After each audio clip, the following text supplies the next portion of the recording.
Muito bem, senhoras e senhores, mais um capítulo do Paredão Cast. Quinta-feira, você já sabe, né? 7 da noite, tá na hora de mais um entrevistado aqui no nosso programa. E como sempre, Donato, muito legal, não é isso? Bate-papo sempre descontraído, sempre olho no olho, né, Daniel? Sem rodeio. E é por isso que nós estamos aqui com o Paredão Cast, trazendo mais uma figura que é conhecida dos potiguares, né, Daniel? Sim, sim. Tem uma história brilhante dentro do mundo do futebol. É campeão brasileiro da Série D. Isso. Deixar bem claro isso. Aham. Até hoje não entendo por que ele saiu do América. Os números expressivos, mas ele vai explicar isso pra gente hoje. É isso aí. Hoje o nosso entrevistado, o nosso amigo Leandro Senna. Seja bem-vindo ao Paredão Cast, Senna. Bem, prazer realmente estar participando mais uma vez com vocês, né, do Paredão Cast, um novo canal aí para a gente seguir. Né? Então, parabéns pelo projeto. Realmente uma satisfação grande, né, participar desse bate-papo aqui com vocês. Beleza. A gente sempre levou o Senna nos programas de rádio e televisão, mas é muito curto, né, Senna? Programa com 20 minutos, não tem como a gente tirar o leite necessário durante um bate-papo legal, e o Paredão Cast chegou para dar essa oportunidade tanto para a gente, quanto também para os nossos convidados. Mas vamos lá, Donato. Vamos lá. Tivemos já a honra, diversas vezes, de jogar ao lado de Senna, peladinha, né, Daniel? Eu já fiz várias vezes um toque me voe com o Senna. E é fácil. Inclusive ele no comando do América, eu mandei um dia um zap Você pra ele. se ofereceu a ele, Eu Daniel? falei, Senna, você tá precisando mexer no seu meio de campo. Tô aí, pai. Não foi, Senna? É verdade, né? É uma satisfação grande mesmo, né, ter participado de vários projetos que vocês fizeram aí com o Paredão, né? Eu lembro que a gente foi em Maxaranguape, Maxaranguape. Jogos participar, beneficentes. jogos por aí. Tem um beneficentes. camarãozinho depois, né? Demais, né? Lagostinha. Muito bom, Lagostinha. É importante, né? Essa participação. Né? Parabéns mesmo pelo projeto e estamos aí para a gente bater um papo né, sobre futebol, sobre Isso. projetos futuros, que é importante. É isso aí. Senna, ó, a gente vai falar sobre seleção brasileira, sobre o Brasileirão que tá pegando fogo, sobre Libertadores, sobre a CBF, sobre o América, sobre a ABC. Vai ser um bololô aqui de informações. Vamos lá, tamo junto. Para começar, como é que foi a sua história, Senna? Você nasceu aonde? Como é que foi a sua infância? Como é que você chegou no futebol? Como é que foi o comecinho da sua vida? Bem, vamos lá. Eu nasci em São João da Barra, Rio de Janeiro, né? Meu pai, todos sabem, né, foi um grande artilheiro do futebol brasileiro na década de 70, 80. Sim. Senna. Seu pai chamava Senna também. Chamava Senna no futebol, no meio do futebol. Meu pai jogou pro São Cristóvão, Atlético de Madrid, Palmeiras, Vitória, Bahia. Meu pai jogou no Palmeiras, velho. Jogou no Palmeiras. Time do nosso coração. É isso aí. Ele jogou lá, na época, o Palmeiras estava numa Série B, né, digamos, para os dias de hoje, para os dias atuais, seria uma Série B e com 2 gols do meu pai, 3 gols do meu pai, o Palmeiras subiu novamente para a divisão, né, principal do futebol brasileiro. Então, ele teve uma importância muito grande, né, porque a minha infância foi entre Salvador e São João da Barra, né, então ele, quando terminou de jogar, ele montou uma escolinha lá em São João da Barra, e aí comecei a dar, né, meus primeiros passos na escolinha dele. Então o primeiro treinador foi o seu pai? Praticamente meu pai, porque ele que me iniciou no futebol através da sua escolinha. E você tinha quantos anos na época, Senna? Eu tinha cerca de 10, 11 anos, mais ou menos. Molequinho mesmo? Molequinho. Então, comecei a estudar lá em São João da Barra. A partir dos 15 para 16 anos, né, eu já estava na escola técnica, que hoje é o IFE, né? Sim. Fazendo um curso de edificações. E aí, na minha insistência em querer ser jogador, meu pai me levou para fazer um teste no Rio de Janeiro, né, no Flamengo.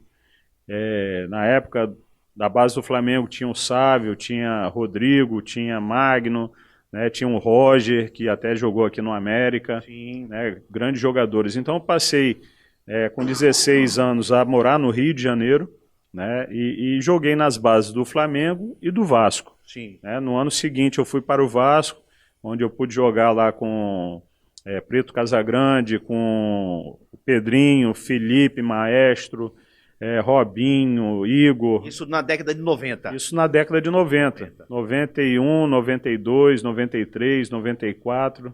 Né? Então, eu fiquei nesse período todo no Rio de Janeiro. E em 95, 96, eu fui para a Bahia para participar das bases do Vitória da Bahia também. Sim.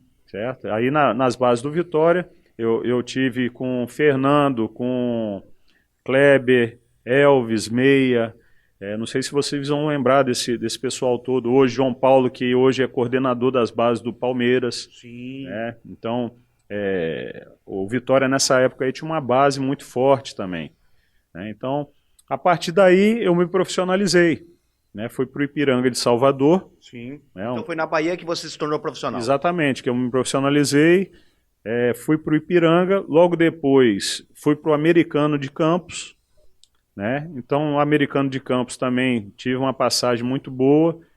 Fui para o futebol paulista, né? Araçatuba, Mirassol. Sim. Depois eu fui para o futebol espanhol, passei 4 temporadas no futebol espanhol, jogando pelas equipes do Mérida, do Osasuna e do Elche. Certo? Então, uma passagem muito boa no futebol espanhol. E logo depois desses 4 anos, 4 temporadas lá, eu voltei para o Brasil para jogar pelo Ituano. Sim. E a partir daí, né, Ituano, Goitacás, Americano de Campos novamente, onde fui campeão da Taça Guanabara, Sim. certo? E depois América de Natal. Em 2005, o América estava na Série C, que era a última divisão na época. Isso, não tinha Série D. Não tinha Série D, então a partir dali, né, minha trajetória no América, né, com 2 acessos como jogador, jogando até a Série A, né, em 2005. Então a Série C, B e A no América. Exatamente. Série C de 2005, Certo. tendo um acesso e sendo eleito o craque do campeonato. Em 2006, né, naquela equipe que o presidente Souza era o principal jogador, né, junto com Paulinho Kobayashi, Paulo Isidoro. A gente conseguiu também o acesso, Fabiano, Robson, né, Eduardo Arroz, Renan, lateral esquerdo, a gente conseguiu o acesso para a Série A, e na Série A também tivemos aquela participação que não foi muito boa, mas depois de 10 anos, né, sem estar na Série A, o América retorna à Série A, né, fazendo uma campanha, né, que eu acho que foi assim, fundamental para a história do futebol do Rio Grande do Norte. Entendi. Você sempre jogou como meia? Sempre fui meia, mas também fazia a lateral esquerda, né, fazia um quarto homem de meio de campo, que na época, né, você trazia o ponta esquerda para preencher o meio de campo. Né, joguei de ala também, isso tudo me facilitou muito a jogar na Europa. Né, porque lá, praticamente, eu fiz essa função, né, de ala, né, principalmente no meu primeiro ano lá no Mérida. Então eu sempre tive facilidade de jogar em várias posições, nunca então você tinha funções dentro de campo, né? Eu sempre fui um meia, né, de origem, mas joguei pela ponta esquerda, joguei de centroavante. Você é canhoto, né, Senna? Canhoto. Joguei de ala, né, não tinha dificuldade em jogar em outras posições, não. Mas também com esses nomes que você falou aí, você teve uma boa escola. Sem dúvida nenhuma, né? Inclusive você jogou no auge, né, do América, né? Você disputou uma Série B e depois uma Série A, Exatamente, né? A gente teve a felicidade de encontrar vários companheiros, e ao longo da minha carreira como jogador também encontrei bons treinadores, né? Mesmo em times menores, de menor expressão, né?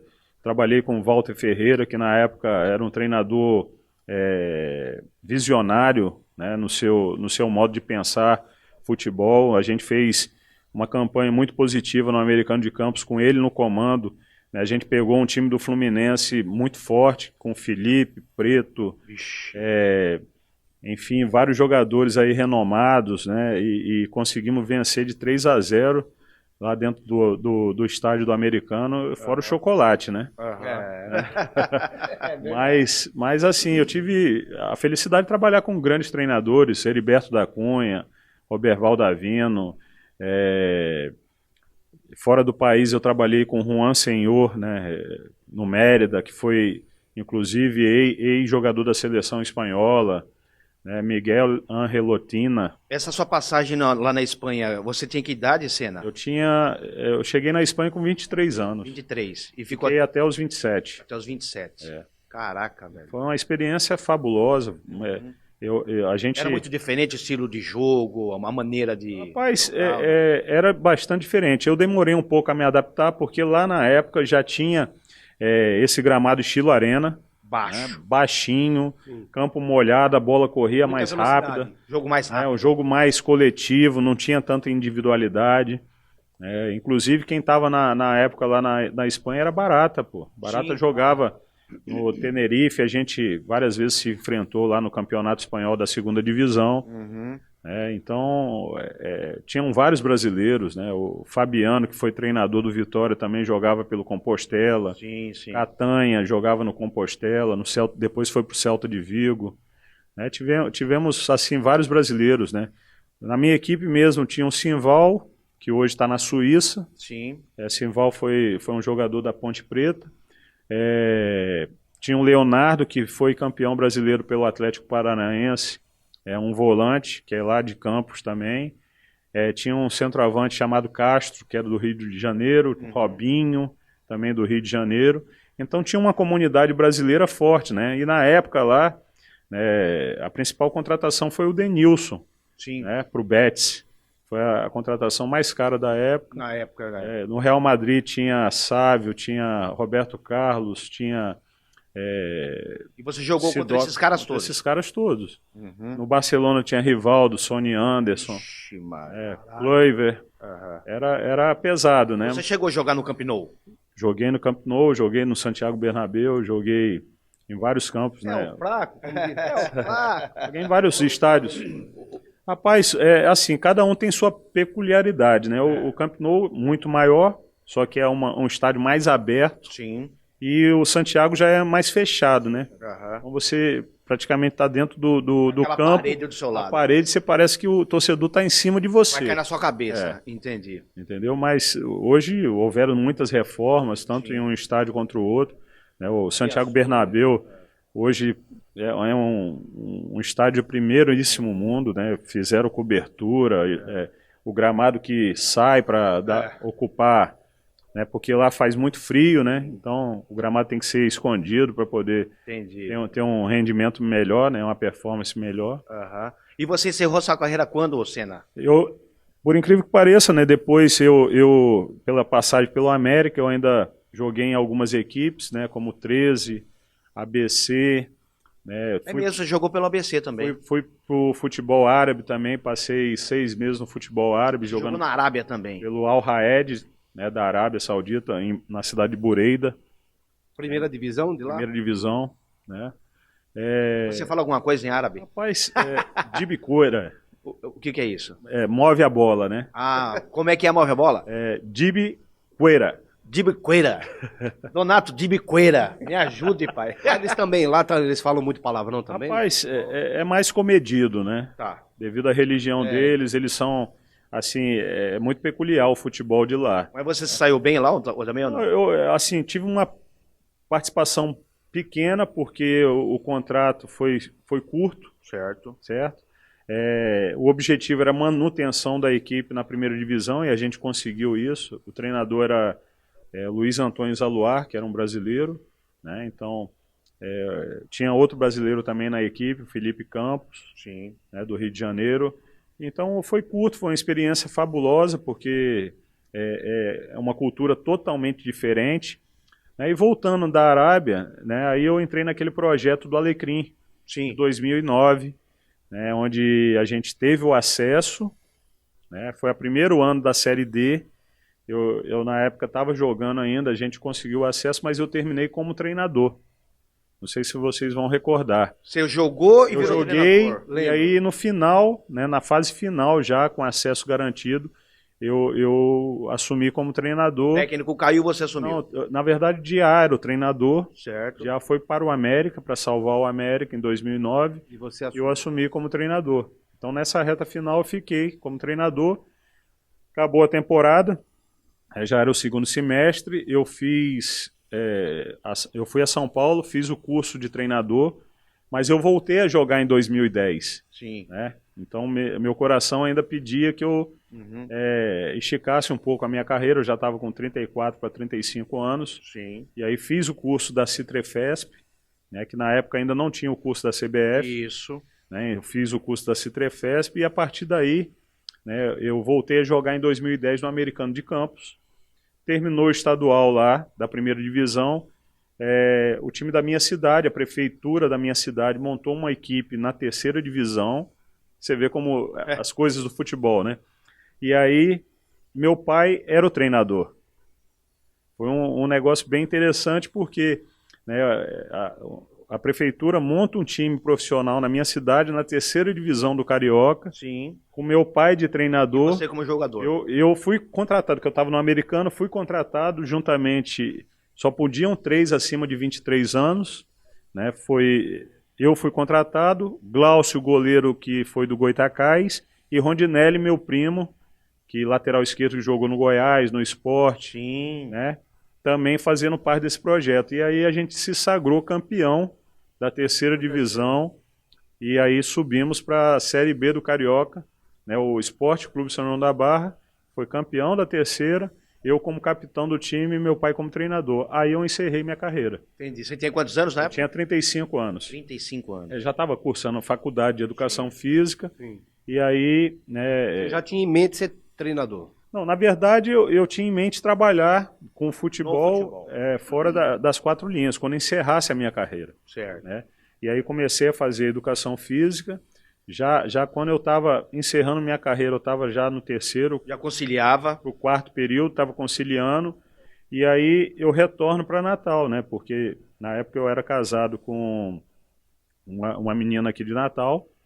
E aí retornei para Natal. E aí recebi o convite do América para ser executivo de futebol. Sim. Eu acho que eu fui o primeiro executivo de futebol do América. Tá. Na gestão de Alex Padang. Certo.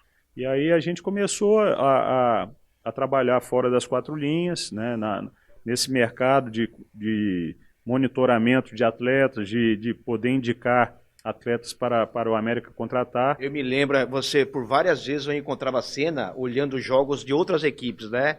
Jogos treinos, jogos de base. Exatamente. Sempre ele via assistindo algum jogo. Exatamente, sempre estava acompanhando, né? E aí, nesse mesmo período que eu assumo a parte executiva do América, eu fui fazer um estágio na Espanha, no Atlético de Madrid. E na época quem estava assumindo era o Simeone. Simeone. Que está até hoje lá. Né? Você vê como a cultura é totalmente diferente. Né? Então eu fui e acompanhei toda a metodologia de treinamento, de acompanhamento, de contratações, tudo no Atlético de Madrid. Passei cerca de 25 dias dentro do Atlético de Madrid. Te deram essa oportunidade. Me deram essa oportunidade, né, através do meu padrinho, Luiz Pereira. Né, vocês vão lembrar, Luiz, que foi zagueiro da Seleção Brasileira, do Palmeiras. Sim. Ele é meu padrinho de batismo e através do contato com ele, né, eu fui fazer esse estágio na Espanha e participei ali de todo o processo embrionário, né, do Simeone. Né, então a gente pôde acompanhar. Nisso aí eu retorno para o América e aí a gente consegue o título estadual de 2012. Né? Roberto era o treinador. Depois de uma seca, eu acho que de 8 anos, o América não era campeão estadual e foi campeão estadual naquele ano. Em cima do ABC também, ou não? Eu acho que foi em cima, sim, do ABC. Né? Se eu tô o ABC até então papava tudo ali. Exato.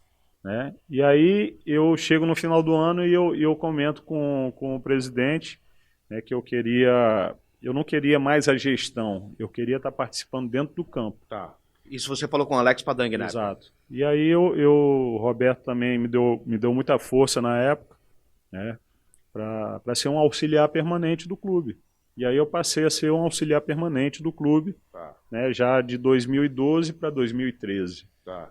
E aí começa a minha sequência ali, minha carreira, né, de auxiliar técnico, né, em 2013, que aí vocês vão lembrar, né, na reta final já da temporada, eu assumo o América e livro o América do rebaixamento. Sim. Né, na Série B de 2013. Roberto começou a temporada no América, depois ele saiu, e eu acredito que ele tenha ido para o ABC também fazer um trabalho de recuperação e manutenção, né, no ABC. Então a gente conseguiu, né? Eu no América e ele no ABC, essa manutenção. Eles trabalharam juntos e foram rivais depois também. Depois fomos rivais, exatamente. Mas a amizade sempre... Sempre numa boa, tranquilo, né? Um cornetava o outro pelo telefone. Não, a gente, né, sempre tinha aquele embate, né? E aí, conta aí, você vai entrar professor... no 442, como é que você vai entrar aí? Tipo assim, professor e aluno, né? Na época falava-se muito na imprensa sobre isso, mas eu acho que cada um conseguiu ali, através da sua metodologia, conseguir a manutenção de ambas as equipes na Série B do Brasileiro de 2013 para 2014. Entendi. Senna, você disse que o seu pai foi jogador. Quem foi melhor jogador, você ou seu pai? Se você fosse analisar assim, em termos de porcentagem e pontuação. Você só não falou, teu pai jogava em que posição? Meu pai era atacante. É um meia ponta de lança, né, Sim, na época. Antigamente era ponta esquerda, ponta Hoje direita. é meia ponta, né? Isso. É o cara que joga ali central, encostando no destro, centroavante. Meu pai era destro. Meu pai era Então destro. seu pai jogava mais agudo do que você. Eu não amarrei a chuteira do meu pai. Seu pai jogou muito mais. Muito mais. Caraca. Foi artilheiro por onde passou. Eu tinha uma qualidade técnica maior do que a dele. Certo. Mais habilidade. Mais habilidade, mais técnica. Eu acredito que eu tinha mais. Porém, ele era muito mais incisivo, goleador, né, raçudo. Tá. A gente costuma brincar quando eu estou em casa, né? E ele costuma falar, pô, você não amarrou minha chuteira, pô. Ele mete essa pra mim. Então eu tenho que respeitar, né? Alta patente, ele que me ensinou tudo. Então ele fez muito mais gols do que você na carreira. Muito mais. Ele foi artilheiro do Campeonato Baiano, Campeonato Pernambucano. Caraca. No Campeonato Brasileiro ele foi chuteira de bronze, certo? Na época, quem papou a chuteira de ouro foi Zico. A chuteira de prata, Baltazar. Ou foi ao contrário, Baltazar de ouro, Zico a de prata, e meu pai na época pegou a de bronze. Moral. Ele fez muitos gols durante a carreira dele. E aí você em 2012, 2013 começou a assumir de fato na beira do gramado, né? A partir de 2013 eu dou sequência, né, à carreira. 2014 eu monto a equipe do América, que foi campeã estadual também, foi campeã estadual em 2014. Que inclusive chegamos na semifinal da Copa do Nordeste. Certo. A partir daí eu saio do América, mas o América termina campeão estadual, em cima do Globo, se eu não me engano, e a equipe basicamente foi montada por mim. Falecido Arthur Maia, Fabinho, Norberto. Arthur Maia, fez aquele gol que ele arrastou a bola. Lógico, na Arena das Donas. Caraca. A gente tinha perdido o Regis, né, que Regis foi do ano anterior, 2013, e a gente precisava de um meia para suprir. O Regis que você falou é o Moreno Alto. Não, forte. O Regis é o que está no Guarani hoje. Sim. O meia canhotinho. Porque tem um outro Regis Potiguar também. Tem o Regis Potiguar, né, que jogou também. Mas o Regis que eu estou falando é esse que veio do São Paulo na época. Certo. E aí se tornou titular na campanha de 2013, sendo destaque. E no ano seguinte ele não fica no América, ele acaba saindo. Se eu não me engano, não sei se ele foi para o Bahia ou para o Sport. Né? Ele sai do América e a gente precisava de um jogador das mesmas características. E aí a gente, conversando com o pessoal do Vitória, eles indicaram o Arthur Maia, né, falecido Arthur Maia. Que morreu no avião da Chapecoense. No avião da Chapecoense, mas que deixou uma grande memória aqui para os torcedores americanos com aquele grande gol, né, que ele fez. Ele arrastou antes do meio de campo. Antes do meio de campo, levou até o gol. E fez o gol. Vou dar uma paradinha aqui, Donato, nessa história do Arthur Maia, para a gente fazer o nosso merchandising. Nós temos aqui, Senna, que valorizar os nossos patrocinadores também, senão a casa cai, pai. Sem dúvida nenhuma, né? Vamos falar do Natal Card, Donato, vamos lá. Pois é, você estudante já fez a sua carteira 2023? Ainda não? Sabe que está vacilando. Sem a sua carteira 2023, a de estudante, você não tem o direito da meia entrada e da meia passagem. E você também não participa do Clube de Descontos. O Clube de Descontos, com a carteira do Natal Card, você participa do Clube de Descontos. São mais de 120 lojas credenciadas que você tem descontos especiais. É só você chegar com a sua carteirinha em, pizzarias, clínicas, restaurantes, salão de beleza, academia. Tem um leque de opções para você e você apresentando a sua carteirinha, você tem desconto. São mais de 120 lojas e estabelecimentos, como o Donato acabou de falar. Parceiros, através do site do Natal Card você tem todos os parceiros, farmácia, academia. Isso. Você tem direito a meia passagem nos ônibus e meia entrada nos eventos culturais, inclusive para você assistir jogos de futebol, ir pro Teatro Riachuelo, não é? Teatro Alberto Maranhão. É bom demais quando você tem desconto. Quem é que não gosta de um desconto, Donato? Lógico, mas olha, para isso tem que ter a carteira. Mais informações, acesse natalcard.com.br e as informações estão aqui embaixo da tela. Inclusive o QR Code está aqui na tela. Só você apontar o seu celular, baixe lá o aplicativo Meu Natal Card. Você faz tudo pelo aplicativo. Tira foto, solicita a sua carteira e você recebe em casa. O aplicativo é Meu Natal Card e o site www.natalcard.com.br. Se tiver alguma dúvida, só chamar no zap que está aqui na tela. Um abraço aos nossos amigos aí do Natal Card. Bom, a gente volta a bater um papo aqui com o Leandro Senna, técnico campeão da Série D do ano passado pelo América de Natal. Mas antes de chegar até o América, você passou pelo Globo. Como é que surgiu esse convite para ir para o Globo? Você passou pelo Globo Confiança, né? Como é que foi a sua... Vamos lá, vamos pegar a sequência, né? Cronológico. Eu saí do América em 2014. Sim. Né? Depois eu tive uma breve passagem pelo 13 de Campina Grande. Sim. Como treinador. E pelo Icasa. Na época o Icasa estava na Série B. E a gente conseguiu também a manutenção do Icasa na Série B do Brasileiro. Essa rivalidade Potiguares e Paraibana tem mesmo? Tem, existe. O Icasa é cearense. É cearense, né? Aí eu fui para lá, foi um trabalho curto também. E na sequência, eu acertei com o Globo. Só que como era um segundo semestre ainda, né, na época que terminou foi em 2014, tinha um projeto do Globo juntamente com Força e Luz, acho que vocês vão se recordar. Sim. E alguns jogadores do Globo estavam emprestados ao Força e Luz para disputar a segunda divisão. Esses jogadores não ficarem parados, né, na época. Exatamente. Eu lembrei. E aí eu já assumi o projeto no final de 2014, né? Fui campeão da segunda divisão Potiguar pelo Força e Luz. E no ano seguinte eu assumo definitivamente o Globo. O Globo tinha sido vice-campeão estadual de 2014, então tinha vaga direta. Perdeu para a ABC lá no Frasqueirão, né? Não, foi contra o América. O América. A final do 2014 Sim. Foi contra o América. E aí eles tinham vaga direta para a Copa do Nordeste 2015, né, Copa do Brasil e estadual. E aí a gente assumiu ali o projeto do Globo, né, tivemos uma boa passagem, só que o elenco era realmente curto, enxuto, as 3 competições. Entendi. E aí eu acabei saindo, né? Você teve até um problema com o presidente polêmica lá, né? com o Marconi Barreto, né, que hoje está totalmente resolvida a situação. Hoje vocês são amigos? Não somos amigos, né? Mas a gente que trabalha no futebol sempre está em contato, né? Então foi virado uma página. Foi virado. Mas totalmente. o que de fato aconteceu? Foi dentro do vestiário, né? Na verdade. Você perdeu um jogo e teve o estresse. Uma cobrança, né? Uma cobrança muito forte por parte do presidente do Globo, né? Eu não aceitei também. A forma que ele chegou em você. A forma que ele chegou, né? Poderia ter sido de outra forma. Foi logo após o jogo contra o América na Copa do Brasil, né, onde foi um resultado expressivo, e ele, insatisfeito, né, começou a me agredir verbalmente, então eu não aceitei. E aí houve aquela polêmica toda, mas que hoje já é página virada, já, graças a Deus, está tudo resolvido. A gente tem conhecimento que o Marconi ele gosta de escalar da arquibancada. É verdade isso ou não? Rapaz, para mim nunca chegou nenhum tipo de escalação. Sim. Né? Até porque meu perfil de trabalho não é esse. Entendi. Né? Se algum dirigente quiser interferir no meu trabalho, ele que seja eu dou o apito. Né? Vai lá resolver então. Exatamente. Não tem essa comigo. Entendi. Pode ser onde for. A filosofia de Marconi é revelar jogador?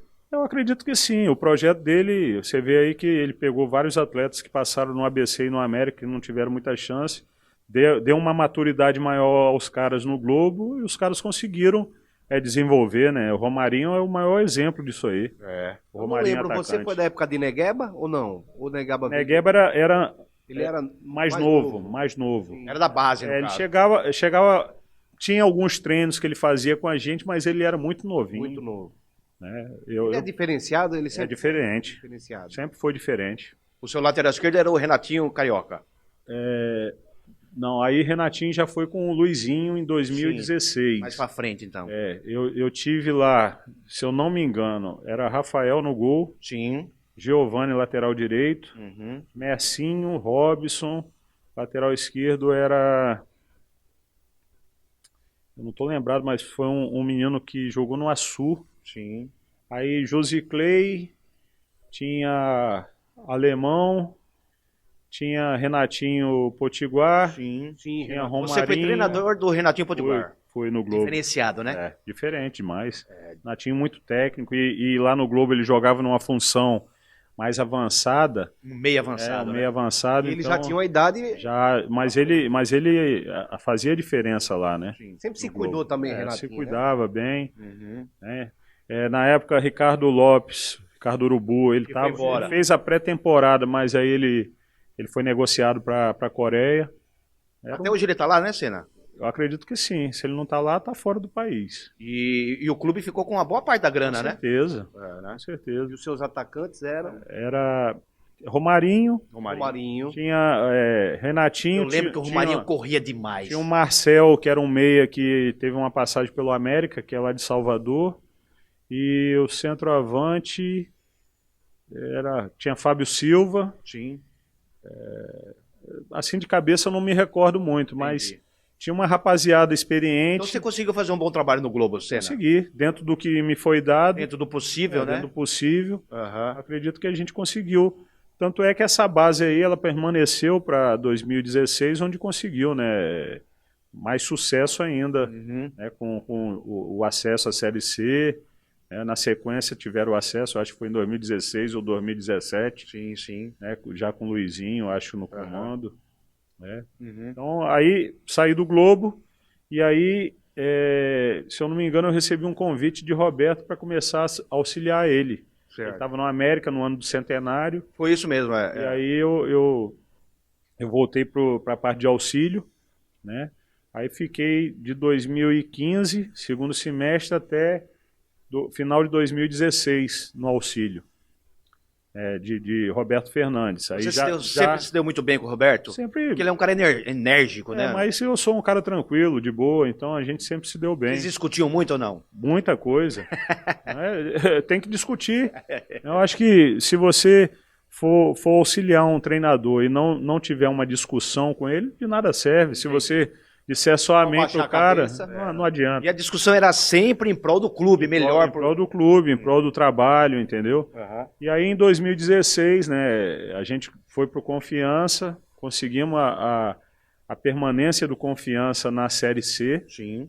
E aí, em 2017, eu fico no Confiança, né, e assumo no estadual, no Campeonato Sergipano, e fui campeão sergipano pelo Confiança em 2017. É verdade, você foi campeão no Sergipano. Verdade. Isso. Então, aí eu volto a treinar, né, e faço a campanha com Confiança, inicio a Série C, saio e logo depois eu assumo o Rio Claro, na A2 de São Paulo, né, conseguindo a permanência também na A2. Né, o clube estava numa zona ali intermediária, né, brigando pelo rebaixamento. Eu chego numa situação difícil para substituir o Fael Júnior, e aí a gente consegue a permanência do Rio Claro na A2, e aí logo depois eu saio do Rio Claro e fico aí um período parado até voltar ao clube, voltar ao América em 2020. Sim.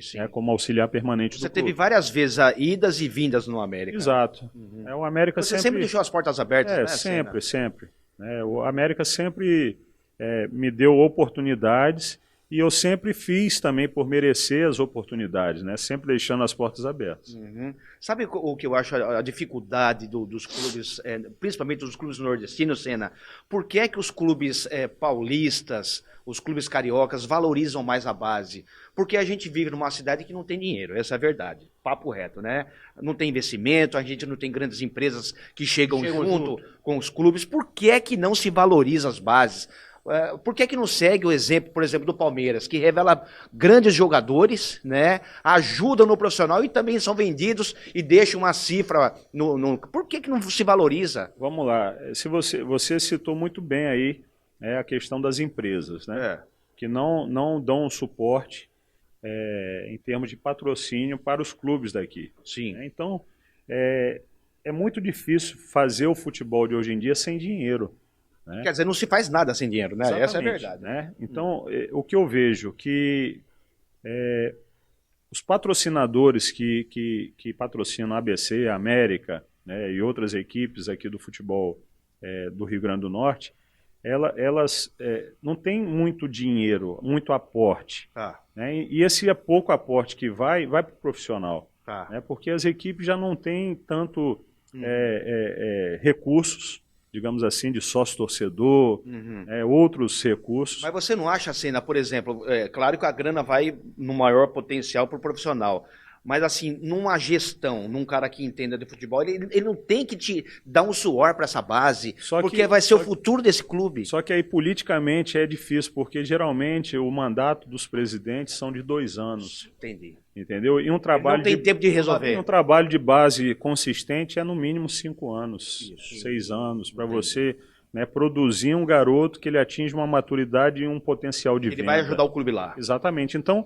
muitas vezes a diretoria, né, os patrocinadores, veem a base como um custo, não vê como um investimento. Não vê despesa. Né? Porque, mas você entende que isso é um erro. Não, com certeza. Né? Você vê que o Flamengo muitas vezes equilibra a balança, né, justamente com a venda de jogadores oriundos da base. É o que o Palmeiras está fazendo hoje.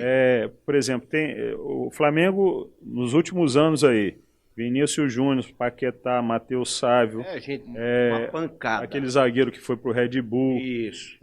Aí você tem o Jorge, lateral esquerdo, né, saiu agora o Viseu, quer dizer, uma garotada aí, né, que deu uma equilibrada financeiramente falando para o Flamengo. Sim. Né?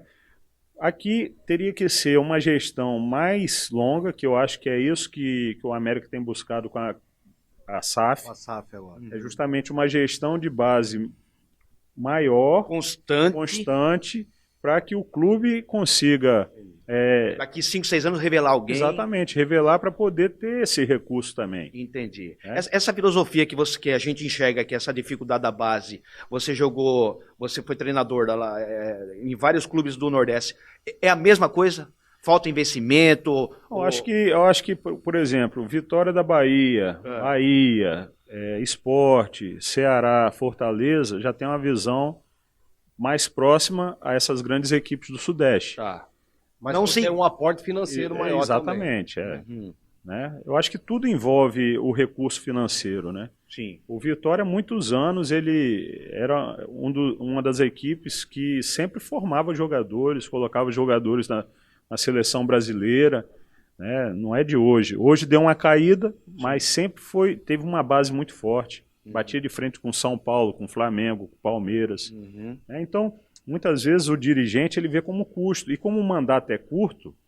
Ele não consegue resolver. E aí ele quer dar resultado no profissional. Por exemplo, falando propriamente assim de cifras, né? No mínimo aí que se investia na época que eu estava no América, era em torno de 30 a 50 mil na base. Você coloca em 12 meses, não é nada. Não é nada. Mas para o profissional que tem pouco recurso... Vai fazer falta. Vai fazer falta. Caraca. Entendeu? Entendi. Então, por isso que eu acho que não se envolve muito recurso. Né? Mas eu acho que essa visão agora... Por exemplo, no ABC é diferente, que existe uma pessoa lá, né, que há muitos anos vem trabalhando na base, que é o Fred, né?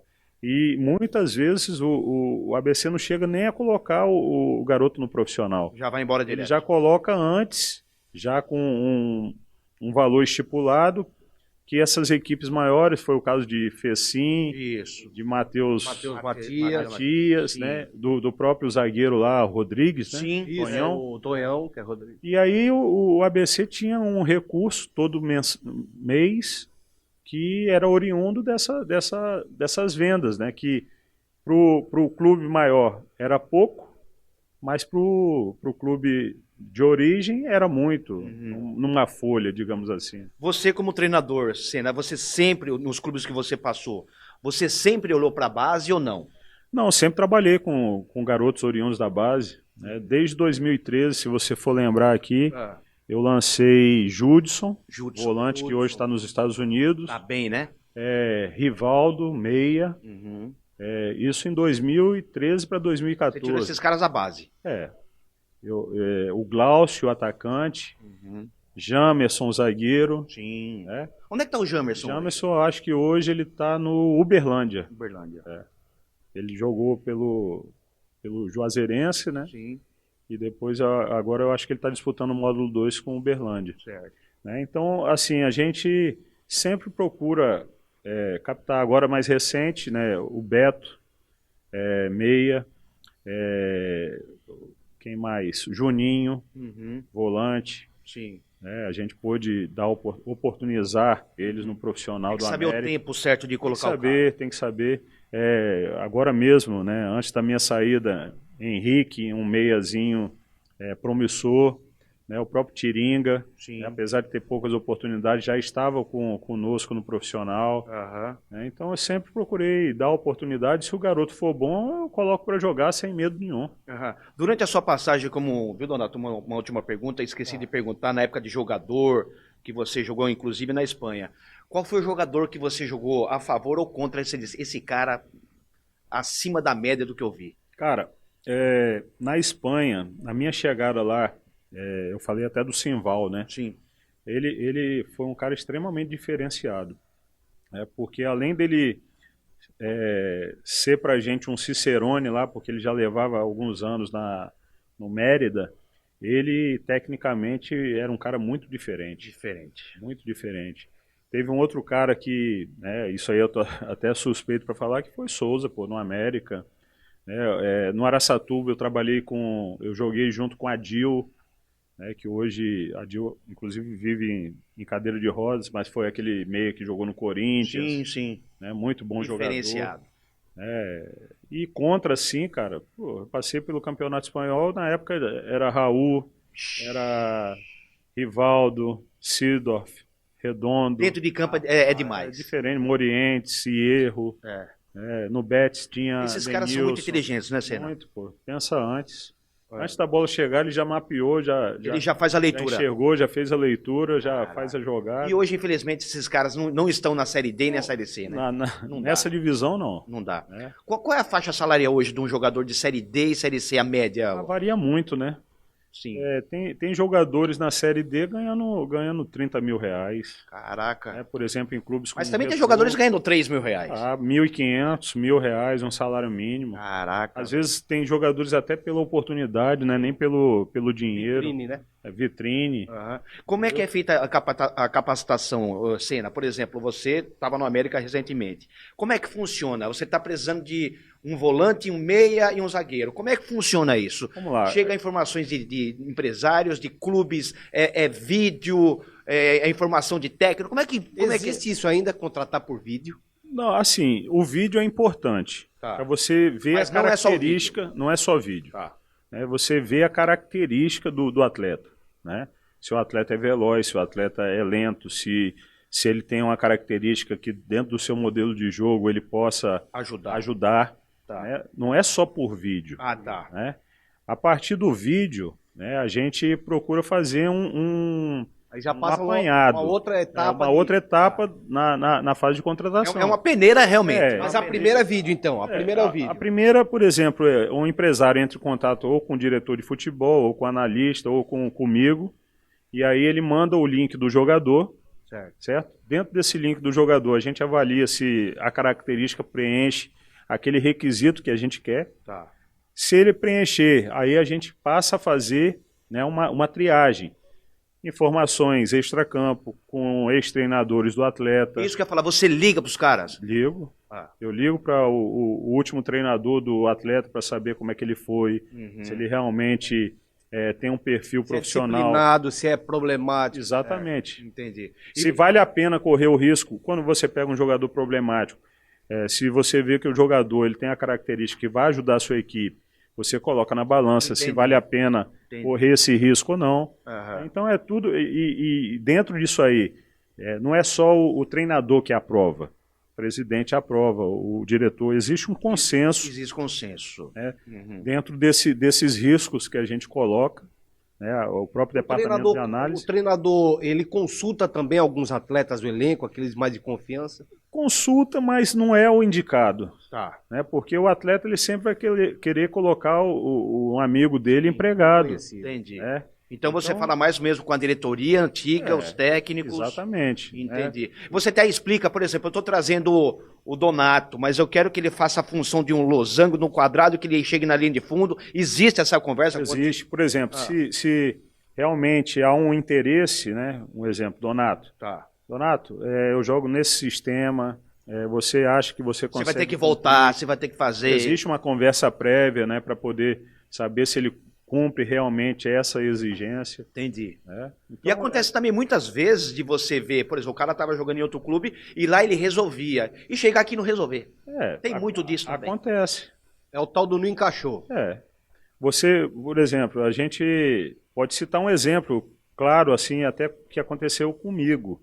Iago estava no Campinense, não vinha jogando bem, não vinha sendo relacionado, sofria muito com as lesões, certo?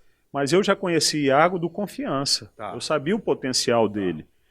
Então, a gente acabou trazendo ele para o América no ano passado, e com a intenção de recuperar o jogador.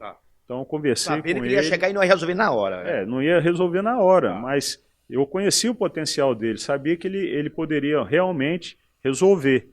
Então, a gente teve uma conversa prévia, mostrou a importância dele ter um título na carreira, um acesso depois de 6 anos. E aí o Iago está aí como sendo o principal jogador do América hoje. Então vocês recuperaram um cara, né? Existe isso também, né? Também. Você citou que às vezes acontece do jogador, ele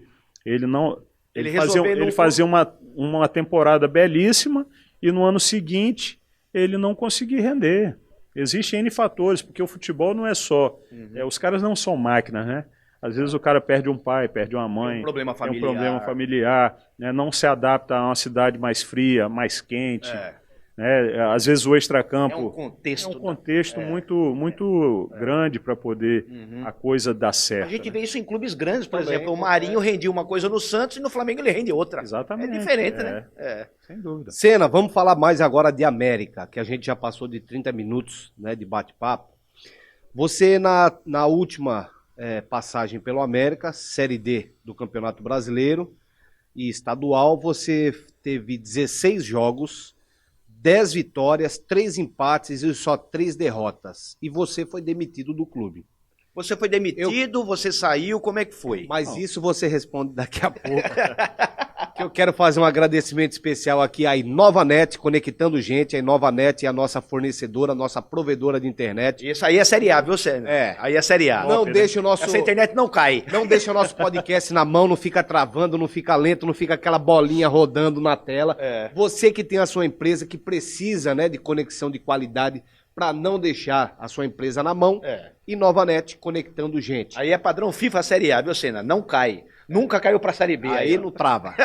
E nem pipoca. É isso aí. Eu agradeço também a Inaut Studios, onde a gente grava o nosso Paredão Cast, as informações estão aqui na tela. Você que tem um projeto também, de podcast, você precisa de um estúdio de gravação de vídeo, você precisa de um estúdio fotográfico, nós temos aqui na Inaut, produtora, BR, Inaut Produções BR, é o Instagram, tá aqui na tela, segue lá, chama a gente no privado, que a gente faz aí, a sua divulgação, e você pode gravar o seu podcast aqui. Inclusive aqui é um estúdio de fotografia também. Nós temos aqui grandes profissionais, o Eduardo Passaia, o próprio Alexandre, que já passou. Nós temos um estúdio bem espaçoso. Bem aconchegante aqui.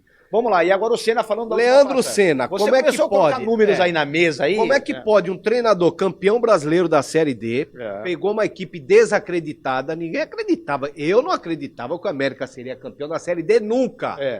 No comecinho, não. Mas eu acreditava, tá? Por isso que foi. 16 jogos, 10 vitórias, 3 empates, só 3 derrotas e um cara é demitido. Calma aí. Vamos lá. Esses números aí são de 2023. 2022 para cá, são 43 jogos, certo. 27 vitórias, 10 empates e 6 derrotas. Certo. 70,5% de aproveitamento. Certo. 87 gols feitos e 25 sofridos. Como é que você é demitido? Uma boa pergunta. Porque o torcedor também não sabe e quer saber.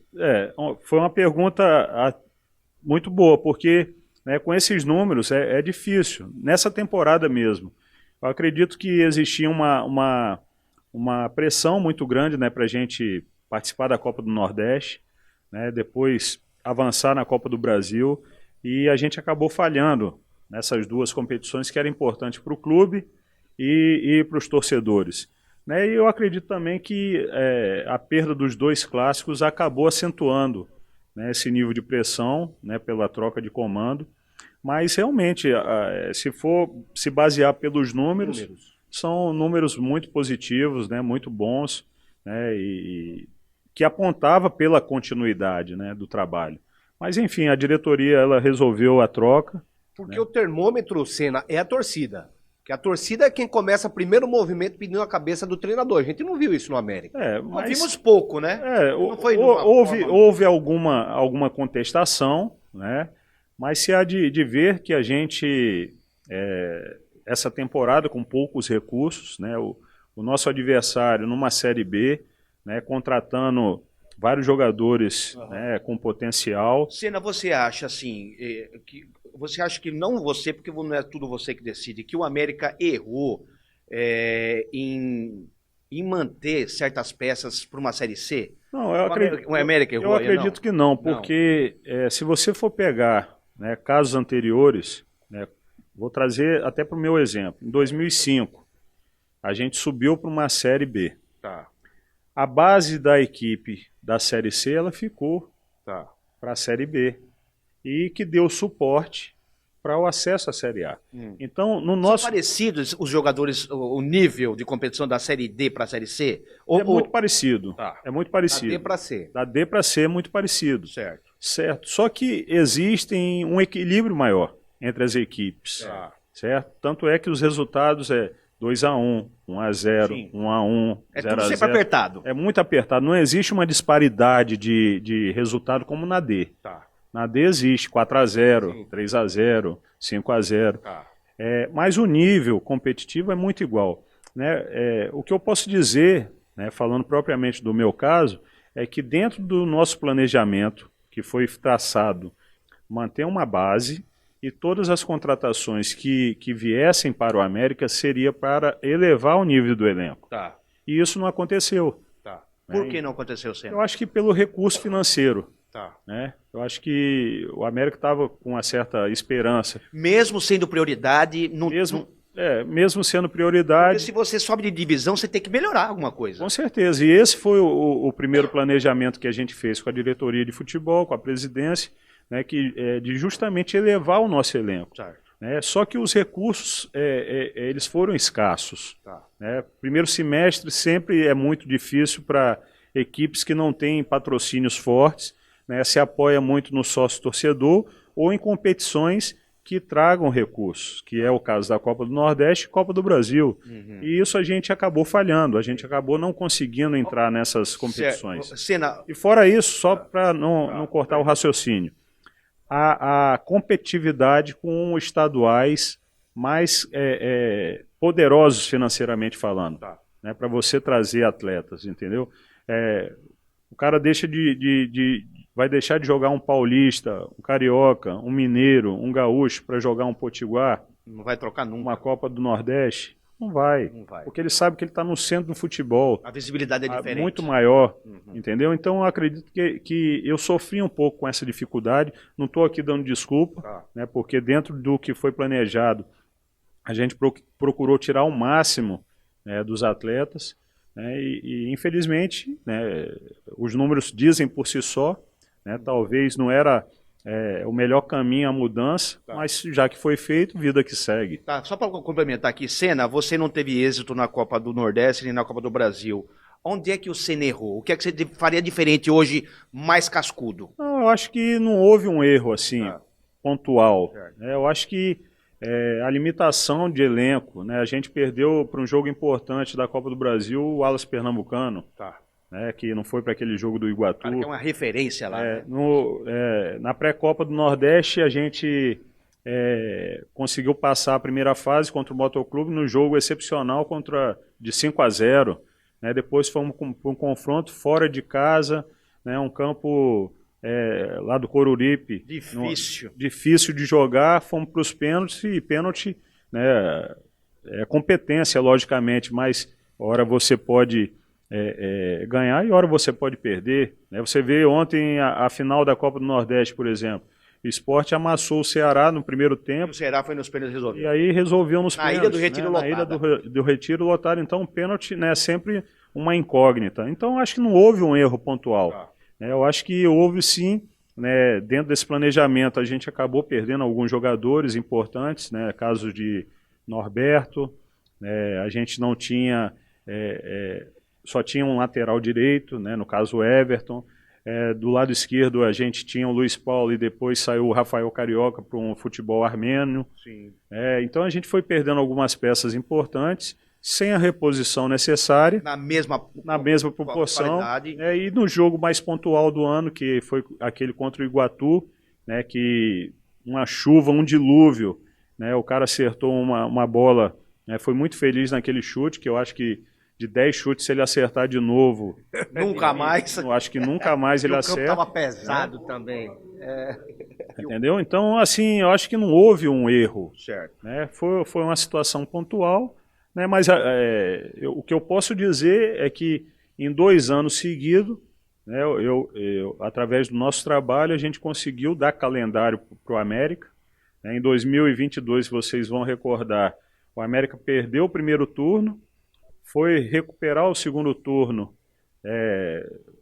ganhamos em cima do ABC, né, 0-0, campeão da Copa RN, para disputar a final, né, dando o calendário para esse ano, né, que o América fazia tempo que não disputava uma pré-copa, Copa do Brasil, e nesse ano a mesma situação, eu saí deixando o América na final do estadual, com calendário para 2024 de pré-copa e de Copa do Brasil. Então eu acredito que o meu trabalho, a minha missão dentro do América, ela foi altamente positiva. O assunto agora do América é a tal da SAF. Você chegou a acompanhar alguns trâmites, alguma coisa ou não? Não, muito superficialmente, né? A gente técnico não participa, então? Não participa, porque é uma coisa mais diretiva. Sim. Né? Então a gente sabia que já se vinha desenhando a questão da SAF, né? Estavam havendo reuniões, diligências, né, no CT, mas isso aí não era passado para a comissão técnica de maneira mais... O foco de vocês é o campo. É o campo, entendeu? Então, já havia essa conversa, eu acredito que tenha sido aprovada agora, e falta só pequenos detalhes aí para realmente se consumar. Você acredita nisso, que isso chegue para somar, para dar certo, Senna? A gente tem vários exemplos aí, tanto os positivos quanto os negativos. Tem mais negativo do que positivo. Dentro do mercado brasileiro, né, é uma novidade, digamos assim. A gente vê aí o Red Bull, que não é uma SAF, mas é um clube empresa. Na verdade, a SAF, a nomenclatura, ela... Eu acho até feio, Sociedade Anônima... do Futebol. Eu acho um nome feio. Mas, na verdade, se vocês forem recordar... O futebol paulista já trabalha há muitos anos nesses moldes, né, de clube-empresa, A SAF seria, no prático, preto no branco, é entregar o clube para uma empresa. O futebol. É isso, entregar o futebol... Uma associação, né? Sim, o futebol é uma empresa que vai gerir. Exatamente, seria isso. Nisso caso, entre aspas, o Souza perde o poder de presidente ou não? Assim, se tem uma empresa que vai tomar conta... Ele vai ser consultado, eu acredito, né, que funcione dessa forma. Ele é o presidente, ele tem a caneta. Né, mas para o futebol, eu acho que ele não vai ter tanta autonomia, digamos assim, como ele tem agora.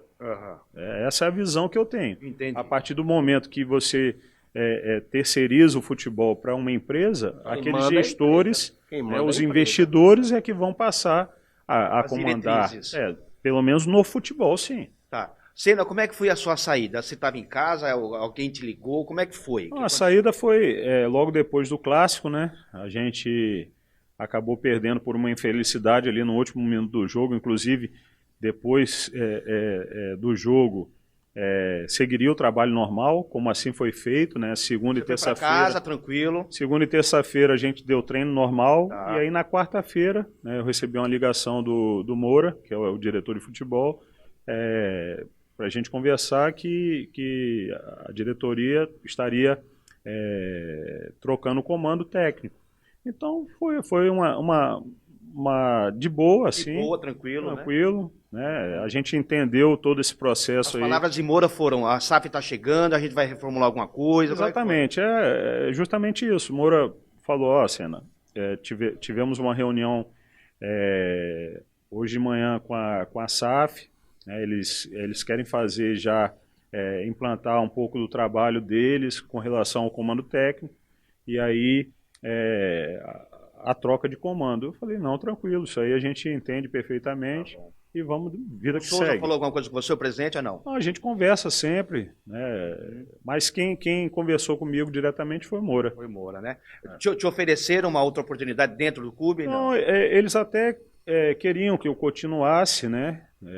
Voltasse à minha função de auxiliar técnico, mas eu acho que esse momento não é o ideal.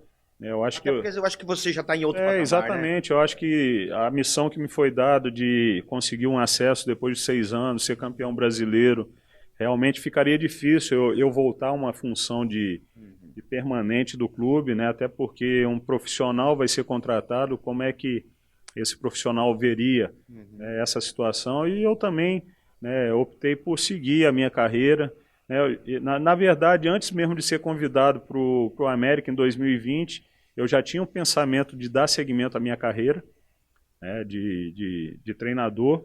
Então, o América me fez o convite na época, eu para ficar aqui por conta da minha família, do meu filho, né, eu resolvi abraçar o projeto e com a missão, né, de tirar o América da Série D, e graças a Deus a gente conseguiu. Isso aí é sendo campeão. A história do Senna está cravada no América, né? Campeão da Série D e o acesso para a Série C, e como jogador você foi um grande atleta, né? Exatamente, eu acho que dentro daquilo que me foi dado, né, e as oportunidades, eu procurei agarrar com unhas e dentes, e graças a Deus, né, Papai do Céu nos abençoou aí, e conseguimos esse título importante para a história do clube. Mas o mais importante, Senna, além do título, é você ser um cara centrado, honesto. A gente nunca ouviu falar nada de que desabone a sua honra, né? Que o Senna pisou na bola ali, que ele agiu errado num certo momento. Você sempre foi um cara honesto com o seu trabalho, com as suas ideias e com os seus amigos, né? Isso certeza, vale muito mais que um título, né? Muito mais. Eu acho que o caráter, ele está acima de tudo, né? Então, a educação que meus pais me deram, eu levo para a minha vida, né? Para a criação dos meus filhos.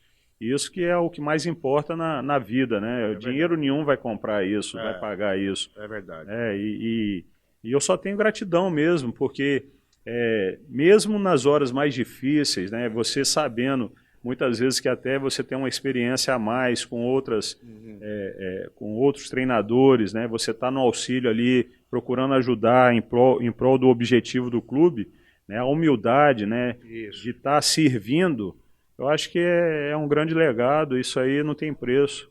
E a coisa acabou acontecendo, né, naturalmente, né? E esse título realmente foi Deus que veio para nos coroar, né, e fazer com que a gente siga a carreira de cabeça erguida e olhando sempre para frente. Né? A vida é um ciclo. Exatamente. Né? Agora, tem coisas que acontecem no futebol que só quem joga sabe. Eu tentei ser jogador profissional, eu cheguei até a ser profissional, mas eu vi que faltava tanto futebol quanto faltava coisa por trás. Porque às vezes não é só o futebol, né, assim, né? Tem coisas por trás. Eu disputei até a Copa São Paulo de Futebol Júnior. O Donato também é peladeiro, então a gente entende um pouquinho do moído. Às vezes falta a vontade do cara dentro de campo, que não é o técnico que vai resolver. Por exemplo, os jogos do América que nós vimos. Puta que pariu, bola que tá 3 metros do cara, o cara tinha que ter um esforço maior, o cara tinha que ter mais sangue nos olhos. Mas aí falta no cara sangue nos olhos ou qualidade? Eu acho que é uma série de fatores, pô. Eu acho que vontade não falta, certo? Mas o sangue no zóio é diferente de vontade, Senna. Inclusive, se você tá numa Série D, você precisa ser um jogador de Série B. Você precisa crescer na competição. Bicho, sangue no zóio, os 100 minutos, como você disse, com a partida hoje são 100 minutos. Não é assim, eu vou dar sangue no zóio 30%. É porque, assim, às vezes, o jogador, ele não sabe ou não tem noção do quanto se joga uma partida de futebol. Né? Você pode ir do céu ao inferno em questão de minutos. Né? Então, às vezes, realmente, acontece do cara estar um pouco sem foco. Sim. né? Sim, desatento alguma coisa. E influenciar todo um trabalho. E isso acontece muito. A gente vê uma desatenção numa marcação, o cara tá passando e o cara vai... Ele esperou 2 segundos para acompanhar, já ficou para trás. Exatamente. 2 segundos. E o futebol, ele tem evoluído muito nesse quesito, né? A parte mental, a parte de concentração, a tomada de decisão certa. De decisão. Hoje a diferença de um jogador que ganha acima de 100 mil para um jogador que ganha 10 mil é a tomada de decisão. Porque a preparação em si, a preparação que é feita no Flamengo, no Palmeiras, aqui no América ou no ABC não é diferente. Certo? O que se torna diferente é o compromisso, o comprometimento. O cara ser diferente, né? Exatamente. É o cara chegar 1 hora antes no clube, fazer um trabalho de manutenção, fazer um trabalho de preparação, além da sessão de treino. Certo? Tem a sessão de treino, mas o cara... Você tinha esses caras no América ou não? Não, tenho. Assim, o grupo do América em si, eu posso falar de olhos fechados. É um grupo altamente profissional, comprometido com o clube. Pode estar acontecendo de dar certo ou não, mas ele jamais... Não é por falta de vontade. Não é por falta de vontade, certo? Não é por falta de vontade. Pode ser uma parte física, uma parte mental, de concentração. Entendimento, mesmo, entendimento, né? certo? Mas não é por falta de vontade. Hoje, sendo no futebol, o cognitivo manda muito. Muito. Mais do que o talento? Hoje em dia é o que está fazendo a diferença. É a tomada de decisão, é o que você falou. O cara hoje, ele está aqui numa série C, né, numa série D, numa série B, mas ele tem potencial para estar numa série A. De repente, a cabeça dele não faz com que ele chegue na série A, mas as características ele tem para estar numa série A. A destreza. A destreza, a capacidade orgânica, né, a parte técnica, ele tem capacidade para estar numa série A. Falta aqui. Falta a concentração, porque o futebol é imposição em cima de um adversário. É você estar... É entender como é que joga o adversário para você sobressair sobre ele. Exato, é você estar brigando consigo mesmo a sua melhora diária. Então, é isso que faz a diferença, a persistência, a resiliência. Às vezes, Senna, eu como entendo pouco de futebol, mas eu entendo. Por exemplo, se eu estou fazendo uma jogada do lado direito do adversário e eu vejo que a marcação lá é muito forte, eu não vou passar, você tem que mudar essa porra. Exato. Não depende do técnico. Cara, chama o cara ali, porra, o lateral lá não deixa a gente passar porque ele fecha com... Ele dobra com o zagueiro e um volante ajuda lá, então a gente não vai passar ali. Nós temos que entrar pelo meio ou pela esquerda. O treinador, eu costumo dizer que o treinador ele tem 30%, 40% dentro de um jogo, certo? O jogador ele tem 60%, 70%, 80%. Porque ele tá ali. Porque a tomada de decisão dele é que vai definir muitas coisas dentro do futebol. Mas dentro disso aí, o treinador ele pode fazer a diferença numa bola parada, numa estratégia, numa... Jogada assim, que foi ensaiada? Exatamente. Uma assistência que vai... Numa organização. Numa movimentação diferente. Uma movimentação. Isso aí é dedo do treinador. Agora, 80% do jogo é o jogador que tem a tomada de decisão. É ele enxergar o que você falou aí. Pô, o lado mais vulnerável daquela equipe é o lado direito, então vamos atacar por ali, né? E eu procurei sempre dar liberdade aos meus jogadores para eles pensarem o jogo, eles verem isso aí, né, dentro de uma partida de futebol. E sabe o que falta também? A gente vê que a partida começou, o cara entra com uma tensão pesada. Antigamente a gente via o jogador jogar mais leve, sorrindo. Quantas vezes a gente vê o Ronaldinho errar um passe e ele ri, né? Pô, que merda que eu fiz. Hoje não, a gente não vê isso, né, cara? É difícil, cara. Porque assim, a relação entre eles mesmo, né, não tá como antigamente. Certo? A cabeça não é diferente. O celular hoje em dia, ele é um mundo, né? Então, cada um, muitas vezes, fica no seu mundo. Né? E o futebol, por exemplo, na época que eu joguei, que é recente, existia muito mais relações interpessoais. Né? Não tinha o julgamento da internet. Não tinha o julgamento da internet. O torcedor, ele esbravejava ali no campo, no Machadão, né? Xingava você, mas não tinha... Ficava por ali. Ficava por ali, não tinha a questão do cara pegar o celular, olhar a rede social e, porra, tá lá o torcedor enchendo o saco, xingando sua família. te cancelando, né? Tem esse feedback muito rápido. Exatamente. E o próprio jogador, ele também não se resguarda com relação a isso, né? Muitas vezes ele quer, digamos assim, ser muito participativo na rede social e acaba esquecendo o básico. Toda essa pancada. E acaba esquecendo o básico, que é treinar, que é se relacionar com o seu companheiro. Tem mais afinidade. Tem mais afinidade. Isso você cobrava, Cera? Porra, vocês têm sempre, né? Porque eu sei que isso faz a diferença dentro do campo. Né? Você tem um meia e um atacante. Se esses caras não conversarem, não vai sair nenhuma tabelinha, não vai sair uma jogada, entendeu? Então eu cobrava assim deles conversarem mais, falarem mais, se cobrarem um do outro dentro de um respeito. Até fora do campo, né? Pô, precisa, né? Você não precisa ser amigo do cara, mas ali você está defendendo o mesmo ganha-pão do cara. Então você tem que se relacionar. E um tem que ajudar o outro, não Exatamente. tem jeito. No futebol, um tem que ajudar o outro. Então é mais ou menos por aí. Eu acho que essa é a diferença hoje. Já 1h10 já de. Não, mas calma, agora eu quero falar um pouquinho de seleção brasileira, que eu sei que o Senna. Por quê? Como é que tá o seu tempo, Senna? Tá tranquilo. O telefone dele tá tocando, tem empresário ligando pra ele, querendo contratar a Senna. Se você precisar de um empresário, nós estamos aqui, viu? Tá show de bola, vamos lá.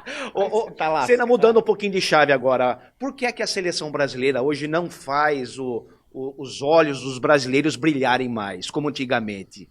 A gente viu agora esse último jogo com o técnico Ramon interino, a gente não vê um negócio diferente, Senna. Porque assim, eu acho que parte muito pelo entrosamento, né? Eu acho que a seleção brasileira... Mas os caras são diferenciados, eles não resolvem, cara. Mas não é só isso, é o entrosamento em si, né? O costume, né? De estar jogando junto, de estar habituado. Eu acho que o Brasil ele sempre vai ser favorito onde ele for, qualquer competição que seja, né? Mas eu acho que essa empatia, torcida, seleção brasileira, ela está se afastando cada vez mais. Por que isso, Senna? Porque a maioria dos jogadores que são convocados não são os que estão atuando no Brasil. Né? São muitos jogadores que estão atuando na Europa, na Ásia. E que a gente não vê jogando muito. E a gente não vê, não acompanha. Então, existe esse sentimento frio com relação à seleção brasileira, sim. Eu acho que isso pode mudar a partir do momento que venha um treinador que esteja trabalhando no futebol brasileiro e que possa oportunizar também jogadores que atuem no futebol brasileiro. Mesma bandeira, Senna. Eu acho que a partir daí a seleção ela vai dar uma guinada. Eu acho que a gente tem grandes profissionais, claro que a gente respeita, né, todo e qualquer profissional estrangeiro, né, mas eu acho que aqui no Brasil a gente tem grandes profissionais e a gente conseguiu ser pentacampeão mundial com treinadores brasileiros. Você acha que o presidente da CBF, o Edinaldo, ele está demorando para contratar esse técnico? Ele está esperando. Tá insistindo em Ancelotti, né? Eu acho que está demorando um pouco. Eu acho que ele já podia ter uma segunda opção. Até porque ele tem nomes aqui no Brasil. E até porque eu acho uma parte meio de snob do Ancelotti. Não, eu vou esperar. Por várias vezes ele já esnobou a seleção brasileira. Europeia acabar para eu ir. E nada muito concreto. E ele fica esperando isso. Eu acho que tem que apostar por um perfil, dar confiança. Você acha que você deveria ter um técnico? Peraí, a pergunta. Quem seria o técnico para a seleção brasileira? Na sua opinião. Cara, tem boas opções. Eu acho que o Dorival, na época que fez o trabalho no Flamengo, era um bom nome. Né? Hoje o Diniz eu vejo também como um bom nome para dirigir a seleção brasileira. Fluminense. Pelo futebol que o Fluminense está apresentando. O técnico do Palmeiras seria uma opção? Eu realmente estava acompanhando à distância, mas hoje, né, devido a não estar mais trabalhando, eu estou acompanhando mais de perto, de observar realmente o Fluminense. Ele está jogando diferente, né? Eu acho que é muito da qualidade técnica dos jogadores que tem lá e da filosofia do Diniz. E se aproxima muito daquilo que o torcedor brasileiro gosta, que é um futebol de posse de bola, de proposição. Ofensivo, né? Tentando a todo momento ali você ter a bola como arma, né, e sendo ofensivo. Então, Dorival e Diniz. Eu acho que esses dois nomes, eu acho que teriam capacidade. Você tem preferência por um técnico brasileiro? Não apostaria no gringo. Eu acho que o treinador estrangeiro ele pode trazer novos conceitos. Quais seriam esses conceitos? Eu acho que uma organização melhor, né, um compromisso maior por parte dos atletas, né, mas a escola brasileira, cara, eu acho que é a maior escola de futebol mundial. Tanto é que esses treinadores estrangeiros, eles vieram beber aqui, da nossa fonte. Se o Guardiola hoje é um grande treinador, ele estudou o futebol brasileiro. Ele, em várias entrevistas, falou sobre a seleção de 82 de Tele Santana, né, como base para várias o vezes seu ele citou trabalho. nas entrevistas jogadores brasileiros diferenciados. Exatamente. Né? A própria seleção alemã que deu um show aqui no Brasil foi através de mini-jogos. Você vê que eles, a parte cultural do Brasil, eles sabiam de sobremaneira e estudaram a fundo para poder ficarem à vontade aqui no Brasil. Não foi à toa aquele título da Alemanha. E não é à toa que eles estão vindo treinar equipes brasileiras, né? Exato. Tem muitos técnicos portugueses hoje. Português hoje tá vindo um novo descobrimento, né? Os treinadores portugueses estão vendo como é que funciona o futebol brasileiro. Na sua opinião, quem é hoje o melhor técnico do Brasil e o melhor técnico estrangeiro, Senna? Eu acho que Diniz hoje ele assume esse posto no outro patamar. Exato. Tá. E estrangeiro, aí fica dividido entre Klopp e Guardiola. Acho que esses caras aí, eles são diferenciados. Senna, 1h15 já de podcast. A gente quer agradecer aqui a sua presença. Muito obrigado pelo convite. Tem aquela perguntazinha, mas para fechar o nosso programa, o Daniel sempre faz uma pergunta que causa polêmica.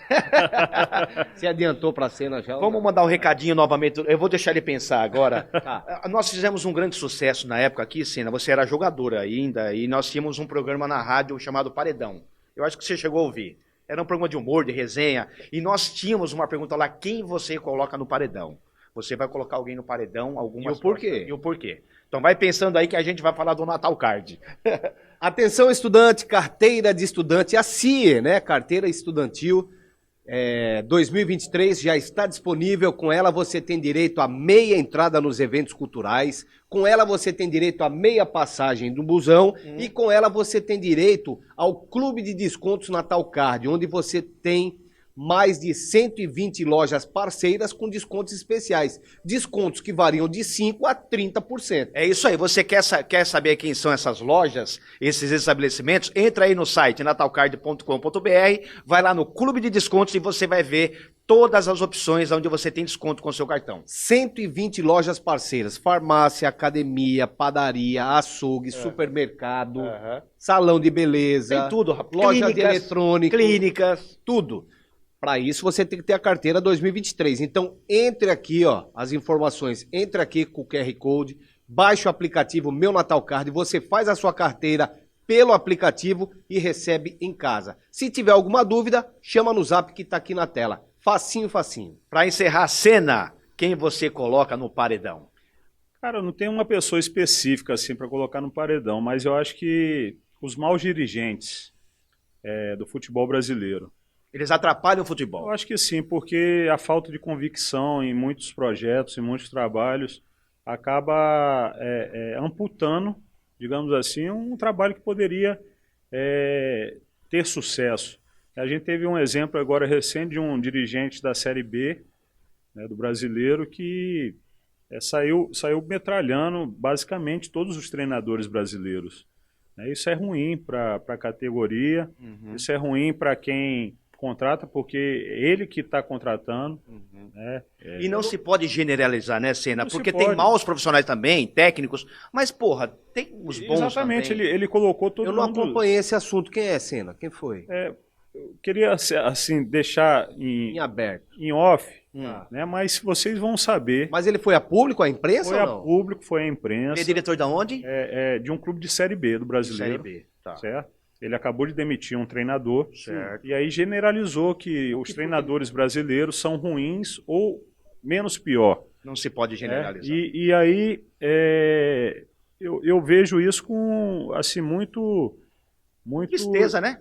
Tristeza, porque ele mesmo contrata e dias depois, quando o trabalho não flui, né, ele acaba detonando o profissional que ele mesmo contratou. Sim.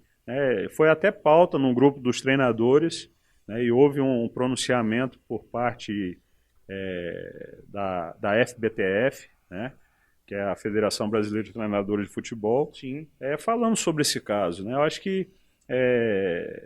que nada justifica, né? Eu acho que quando o treinador ele é contratado, isso cabe a nós também, treinadores, nos mobilizarmos e defendermos mais a classe para estar mais protegido, né? Porque tem grandes profissionais, Sim. tem profissionais não tão capacitados, Sim. mas... Tem que se haver respeito. Exatamente, tem que se haver o respeito. E se o técnico fez alguma coisa errada, não foi por querer. Exato. Ele não vai assumir o comando técnico da equipe para fazer coisa Não, errada. ele pode até citar o nome de um cara que é ruim, ou que foi um mau caráter com ele, mas ele não Pô, pode generalizar. Isso é um Exatamente. erro dele. E outra, e assim, antes de você contratar o profissional, assim como a gente faz com os atletas, eu acho que ele também pesquisa sobre a metodologia. Passa o filtro dele. Exatamente, sobre a metodologia, se encaixa com No perfil do clube. o perfil do clube. Né? É muito fácil, depois que acontecem os resultados ou a coisa não funciona da forma que ele quer, ele expor o profissional. Sair metralhando. Então eu acredito que o paredão hoje vai para esses maus dirigentes. Entendi. Muito bem colocado. Donato, esqueci de fazer uma pergunta, vou ter que fazer. Ei. As casas de apostas estão atrapalhando o futebol ou não? Eu acredito que não, porque é uma coisa legalizada. Né? Eu acho que a partir do momento que se tornou legal, é claro que é como a gente falou agora mesmo, sobre os bons e os maus profissionais. Né? Claro que existe... O cara que aceita uma coisa errada para fazer, ele é um mau profissional. Exatamente. Né? Vai muito com o caráter da pessoa. Eu acho que se foi legalizada as empresas de apostas, né? E inclusive são as maiores patrocinadoras de clubes, né, hoje, eu não vejo assim como ruim, não. Agora, o caráter do ser humano, ele... Que se vende. É isso aí. Aí fica ruim para o futebol. Muito bem, uma salva de palmas para o Leandro Senna. Muito bem, Senna. Muito obrigado. Craque dentro e fora de campo. Craque dentro e fora de campo. Muito obrigado, Senna. Valeu, meu Só irmão. que nunca mais convidou a gente para fazer um 2, Daniel. Né? Eu chamei ele esses dias, bora bater uma peladinha, Daniel. Rapaz, DM, pai. DM. Infelizmente, tô com o meu joelhão aí lascado, mas vou me recuperar pra gente fazer essa tabelinha aí. E aquela lagostinha. Vamos lá. Vamos contratar no paredão. É o 10 e a faixa. Não, 11. É o 11. Senna, você quer ganhar quanto por mês? Rapaz, o salário é o que menos importa. O negócio é a resenha. É o lagostinho depois. É a lagostinha depois. Entrevistamos esse cara sensacional, Leandro Senna, técnico de futebol, um grande cidadão. Valeu.